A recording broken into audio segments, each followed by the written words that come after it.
dans le livre du gouvernement de la Constitution de l'EPC, à son chapitre 3, article 14, alinéa 2, il est écrit: les représentants du peuple, usuellement appelés anciens de l'Église.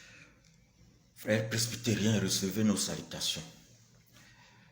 Tout d'abord, notons que la préposition de peut indiquer plusieurs explications. La première explication ici peut indiquer une origine, le point de départ de quelque chose ou la source de quelque chose. Exemple, on dira le bus de Douala arrivera à 16h ou le bus en provenance de Douala arrivera à 16h. La deuxième explication peut nous renvoyer à une marque de possession. Exemple, on dira le cahier de Paul, le clocher de l'église.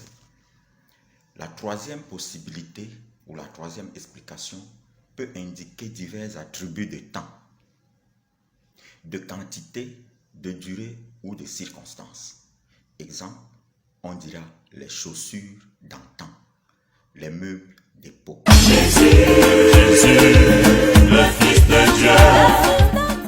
Le mot ancien ici signifie une charge, autrement dit un poste de responsabilité clairement reconnu par les textes de l'EPC.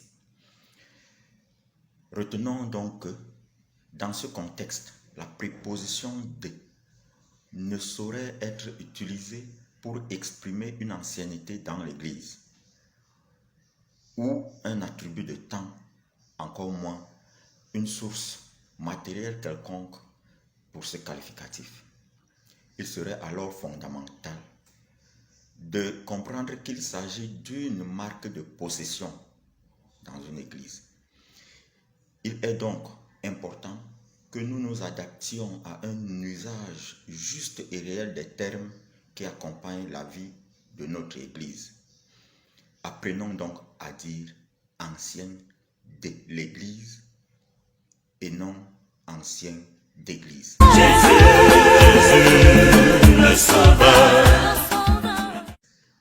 Ce qu'il faut définitivement retenir est que la charge d'ancien de l'Église est une responsabilité, je dirais même une autorité juridiquement bien encadrée et reconnue par les textes de notre Église. Il ne s'agit donc pas ici d'un attribut de temps.